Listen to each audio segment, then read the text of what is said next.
ठीक है।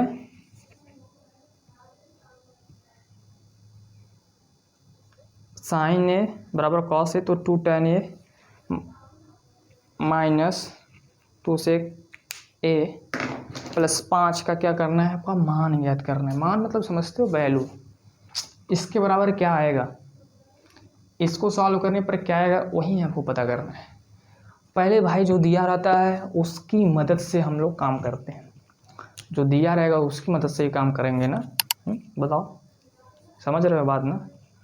जो चीज़ दिया रहता है उसकी मदद से हम अपना चीज़ें सब चीज़ करते हैं।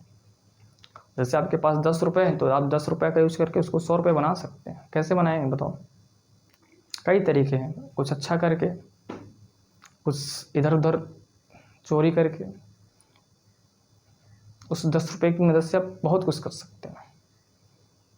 ठीक है, 10 रुपये का कोई सामान खरीदिए, कोशिश करिए कि उसको हम 15 रुपये में बेचें।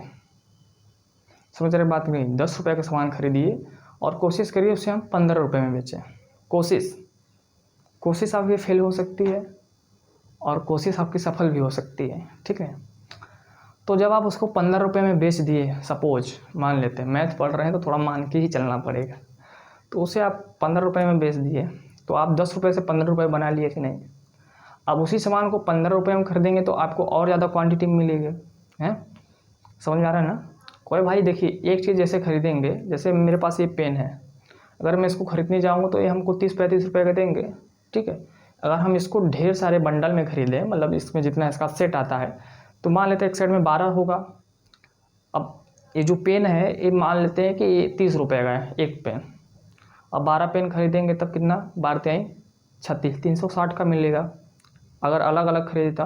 और क्या पता वो हमको 300 रुपये में दे रहा हो, हैं, तो 300 रुपये में दे रहा तो हमको 60 रुपये की प्रॉफिट होगी। इसी प्रकार आप 10 रुपये को 15 रुपये में बना लिए। अब 15 रुपये का सामान खरीदेंगे तो आपको नंबर ऑफ क्वांटिटी ज़्यादा रहेगा, वहाँ से आप ऐसे धीरे धीरे इंक्रीज करते करते 30, 60, 90 और एक टाइम पे आएगा आप 100 के करीब पहुँच जाएंगे ना। तो कोशिश आपकी क्या होनी चाहिए, पहले आपको जो दिया है उसका मदद लेना है, उसका हेल्प लेना है। ठीक है, उसका हेल्प लेने के बाद आप उसको और अपनी प्राइस इंक्रीज कर सकते हैं, इनकम इंक्रीज कर सकते हैं और आप अपनी क्वांटिटी बढ़ा सकते हैं।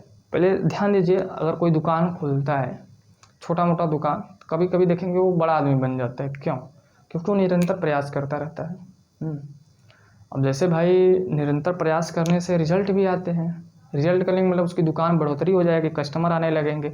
अगर वो प्रोडक्ट सही बेच रहा है, उसकी जो सामानें हैं, वस्तुएं हैं, अगर वो सही हैं, अपना काम सही ईमानदारी से कर रहा है, तो उसके यहाँ ज़्यादा भीड़ लगेगा ना। क्वालिटी, चीज़ों में क्वालिटी होनी चाहिए।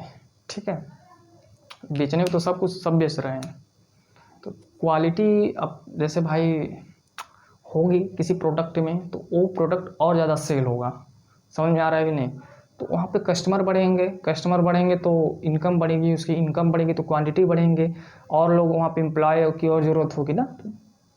तो जो चीज़ दिया है उसका यूज़ करके हमें यहाँ पे सारे सवालों को सॉल्व करना है। समझ में आ रहा है ना।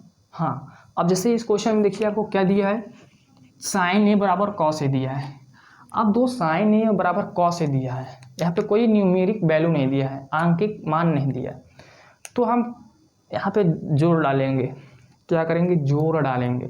तो साइन ए और कॉस ए का कुछ संबंध tan थीटा से होता है क्या, बताइए। साइन ए और कॉस ए का संबंध tan थीटा से होता है क्या। सोचिए भाई, अगर आपके पास साइन ए मौजूद है और कॉस ए मौजूद है मतलब, तो क्या इन दोनों का संबंध tan ए से हो सकता है क्या, बताओ।